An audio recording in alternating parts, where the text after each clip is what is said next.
The Indian scenario, it was published in Journal of Hypertension 2014 that the prevalence in the India is 29.8% in rural, 27.6% in urban, 33.8%, and it has been seen that in urban areas the incidence of hypertension is increasing. These are the status of the prevalence of hypertension, and despite all efforts, the level of awareness about BP is still low in India, which is also evident with lower proportion of patients achieving optimal blood control. History of the blood pressure. Way back in 1733, Reverend Stephen Hales first to measure BP. How is measured?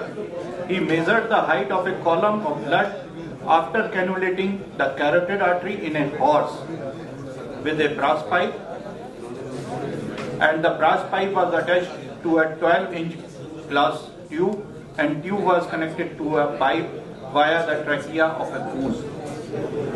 That is so cumbersome at that time to measure the blood pressure, and now it is a very easy.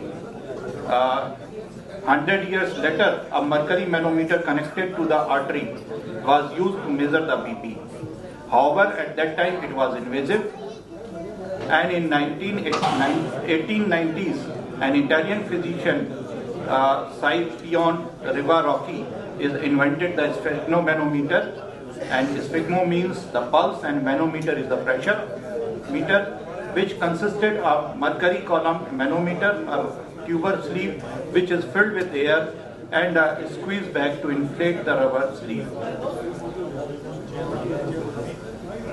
So the measurement of the blood pressure is a clinical procedure of greatest importance that is performed in the slopiest manner.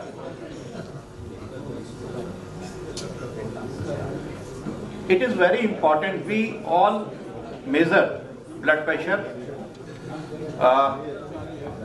every time, but how to measure the blood pressure, we hardly think about that and we hardly follow that.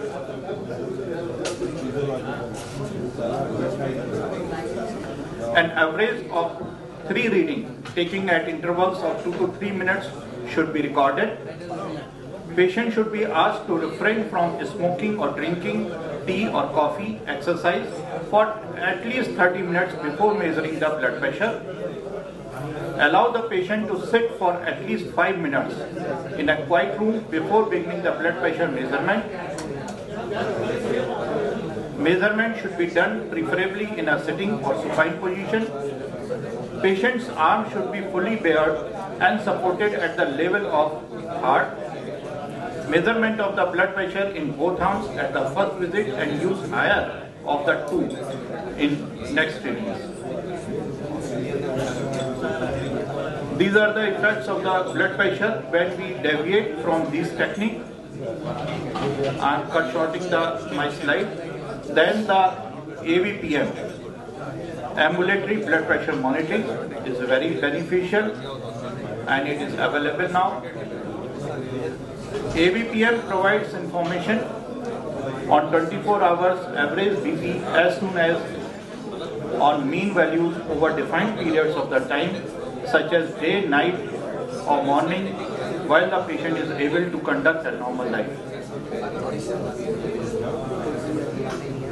एक बार एक गांव वाला था, उसने कुछ जामुन खरीदे। गांव वाले ने जामुन खरीदे, प्लीज लिसन टू मी। एक गांव वाला था, उसने कुछ जामुन खरीदे, उसमें से एक भौरा भी था। भौरा एक जामुन के कलर का एक इंसेक्ट होता है। जब उसने उसे उठाया तो वो बोला, आवाज आई कुन कुन गुनगुन। बोला कि साहब ऐसा है कि मैंने पैसे देके खरीदा है अब तो मैं खाऊंगा ही, तो चाहे कुनकुन करे चाहे मुनमुन करे। तो साहब अब जो मुझे स्लाइड दी गई हैं वो तो मैं बोल के ही रहूंगा।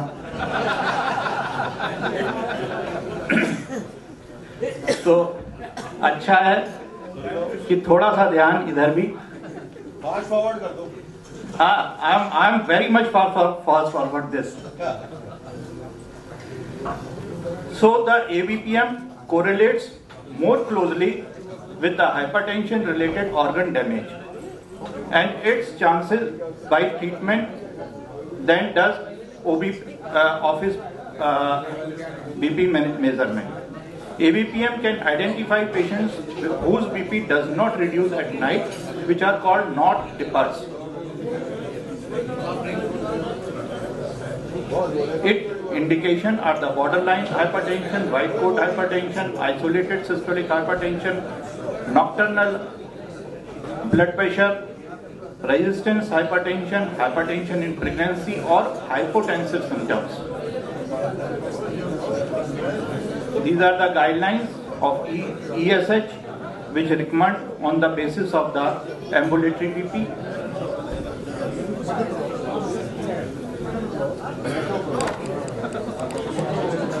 Now the guidelines, what are the similarities and what are the differences?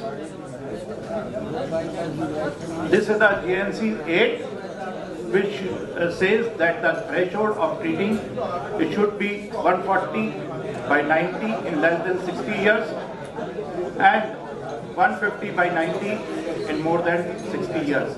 In contrast, European guideline says it should be more than 140 by 90, but in elderly, the systolic blood pressure should be more than 160 and considered systolic blood pressure 140 to 150 if this is the less than 80 years of age.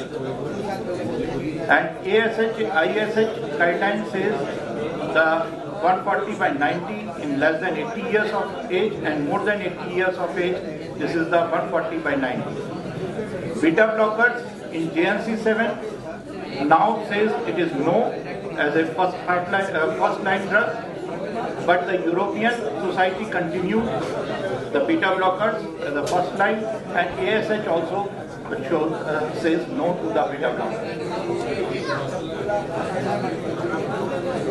Indian hypertension guidelines in younger, the step 1 is A or B. A is the ACE inhibitor and the B is the beta blocker. In older, it is C or D. It is a calcium channel blocker or diuretics. If it is not controlled, then AB plus C or D. In step 3, A or B plus C plus D. And add either alpha blocker or spironolactone or other diuretics if they are not controlled.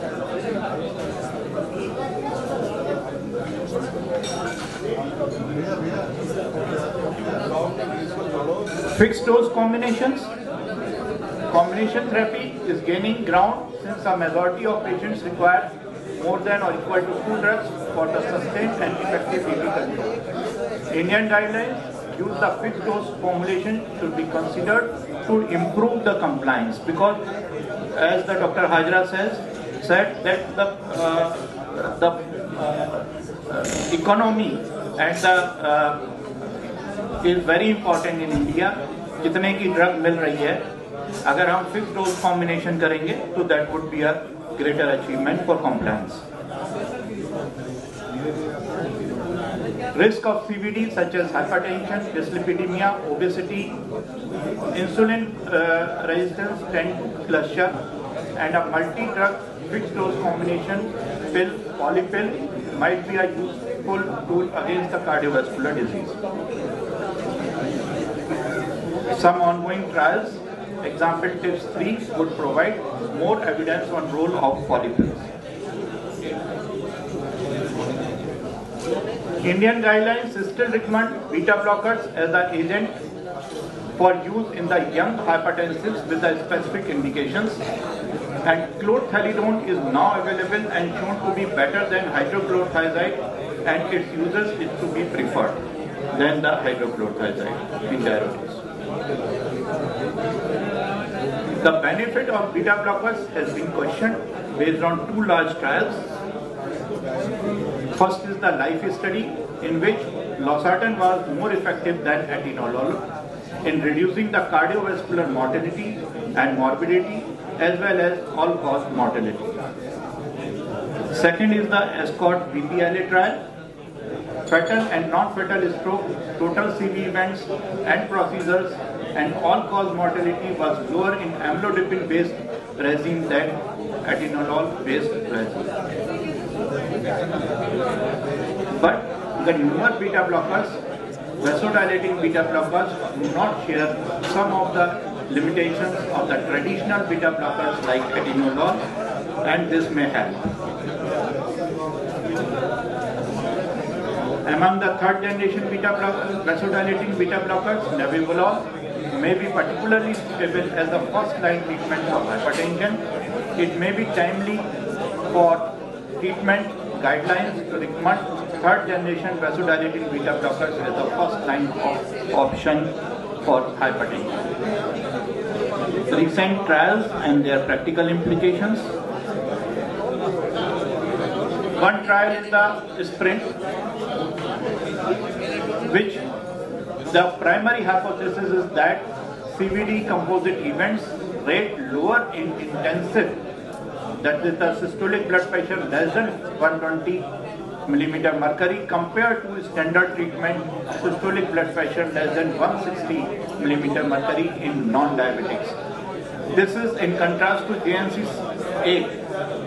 JNC8 said that the target of the BP control is 140/80. But this SPRINT trial, the hypothesis is that whether to lower the blood pressure more than 140 to 120 is beneficial or not. And the primary outcome was the CVD composite, first occurrence of the myocardial infarction, acute coronary syndrome, stroke, acute decompensated heart failure, and cardiovascular disease, death. And there is a certain benefit in the two treatment arms. Intensive treatment arm had 25% lower risk of primary outcome, and number needed to treat to prevent a primary outcome was 61. But the side effects, hypotension and the acute kidney injury were more in more intensive treatment group.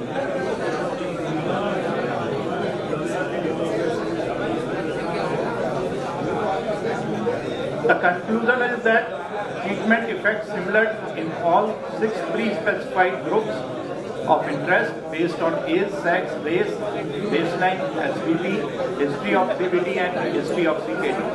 Overall benefits is more intensive BP lowering exceeded the potential for harm. At each visit, patient was seated in a quiet area. The method of measuring the BP was very stringent in this SPRINT trial, and the decision was made on the average of the 3 readings.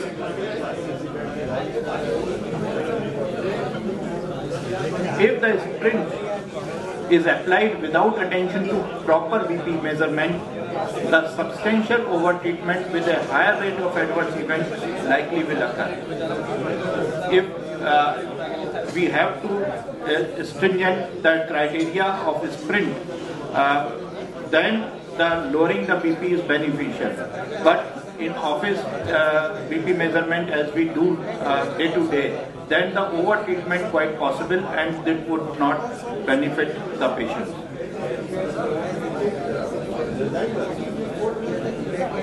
In all, the average achieved blood pressure in the intensive treatment group is 121.5, remained higher than the 120 millimeter target, and this likely presents sufficient by treating clinicians who try to approximate the 120 millimeter goal while avoiding side effects.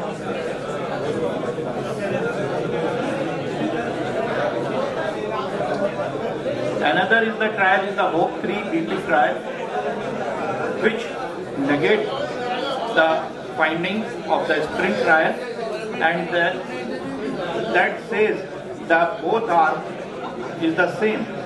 There is no benefit in treating more of below the 140 level. No significant differences in individuals, component of the outcomes, total mortality or new onset diabetes.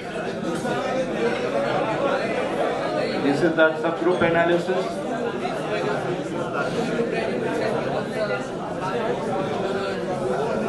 Measurement emphasis is there in HOPE-3 also.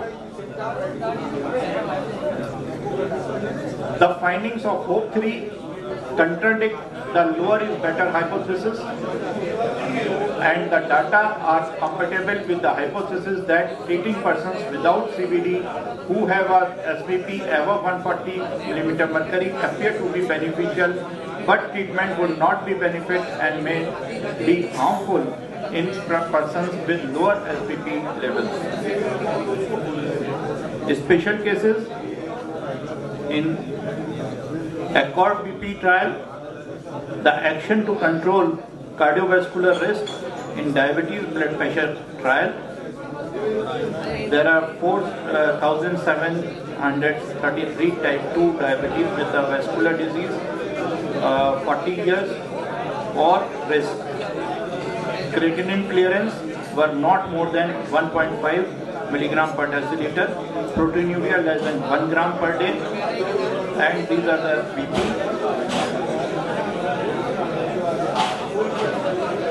Primary outcome, that's not different between the two. So in type 2 diabetes, targeting systolic blood pressure less than 140 mm mercury as compared to less than 140 mm mercury did not reduce the rate of composite outcome of fatal and non-fatal major CV events. So in diabetes also, the treating lower than 140 is not beneficial. But if there is a proteinuria, then we should consider the BP less than 130/80. In kidney disease, if there is a proteinuria, the BP should be less than 130/80. If there is no proteinuria, then the target should be 140/80. Now the timing of giving the medicines. 48-hour ambulatory BP showed lower SBP with evening dosing. Lower risk of total CV events with the evening dosing. And there is a Cochrane review in 2011, and that shows better BP control with bedtime dosing, the clinical significance of which is not known.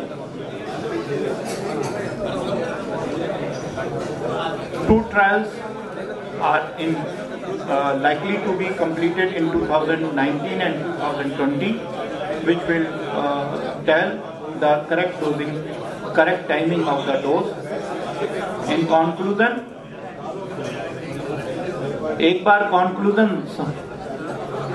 I request to all my dignitaries, एक बार conclusion जरूर समझ लीजिए.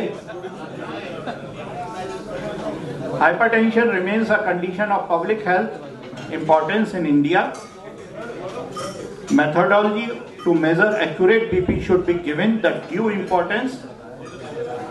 ABPM is the useful tool in certain conditions. Although recent trials have provided useful information for lowering BP further, usual goal of BP should be followed. BP goals can be lowered further in some special population like proteinuria. Choice of drug for controlling BP should be individualized. Till more data emerge, evening dosing of antihypertensive can be advised. It is a high time that India has its own CV outcome trials. Thank you very much.